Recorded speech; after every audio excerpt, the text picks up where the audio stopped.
Boss ಮನೆಗೆ ಹೋದವರಿಗೆ ಸಿಕ್ಕಾಪಟ್ಟೆ ಹಣ ಸಿಗುತ್ತದೆ ಅಂತ ಕೆಲವರು ಭಾವಿಸಿದ್ದಾರೆ.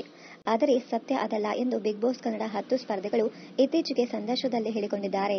ಬಿಗ್ ಬಾಸ್ ಕನ್ನಡ 10 ಶೋನಿಂದ ಎಲಿಮಿನೇಟ್ ಆಗಿರುವ ರಕ್ಷಕ್, ಮೈಕಲ್, ಪವಿ ಪೂವಪ್ಪ, ಸ್ನೇಹಿತ್, ನೀತು ವನಜಾಕ್ಷಿ ಅವರು ಶೋನಿಂದ ಸಿಕ್ಕ ಸಂಭಾವನೆ ಬಗ್ಗೆ ಮಾತನಾಡಿದ್ದಾರೆ. ಈಗಾಗಲೇ ಸ್ಪರ್ಧಿಗಳ ಸಂಭಾವನೆ ಬಗ್ಗೆ ಫೇಕ್ ಮಾಹಿತಿ ಹರಿದಾಡುವುದು ಜಾಸ್ತಿಯಾಗಿದೆ.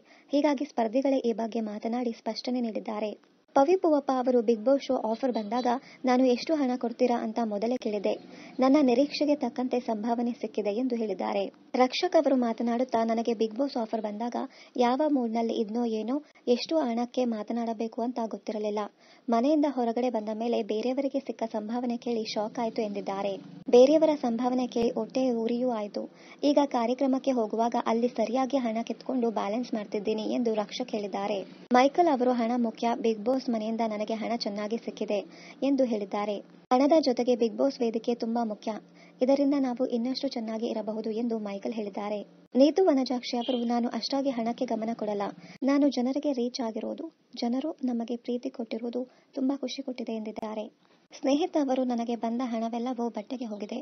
ನನಗೆ 18 ಲಕ್ಷ ರೂಪಾಯಿ ಹಣವಂತೂ ಬಂದಿಲ್ಲ. ಬಿಗ್ ಬಾಸ್ ಶೋನಿಂದ ಬಂದ ಹಣದಿಂದ ನಾವು ಮನೆ ಕಟ್ಟೋದಿರಲಿ, ಬೆಂಗಳೂರಿನ ಕಾಸ್ಟ್ಲಿ ಏರಿಯಾದಲ್ಲಿ ಒಂದು ಫುಡ್ ಜಾಗವನ್ನ ಖರೀದಿ ಮಾಡಬಹುದು ಅಷ್ಟೇ ಎಂದಿದ್ದಾರೆ. ಇನ್ನಷ್ಟು ಕನ್ನಡ ಧಾರಾವಾಹಿ, ಸಿನಿಮಾ ಹಾಗೂ ಬಿಗ್ ಬಾಸ್ ಕನ್ನಡ ಸೀಸನ್ 10ರ ಡೈಲಿ ಅಪ್ಡೇಟ್ಸ್ಗಾಗಿ ಚಾನೆಲ್ ಅನ್ನ ಸಬ್ಸ್ಕ್ರೈಬ್ ಮಾಡಿ. Thank you.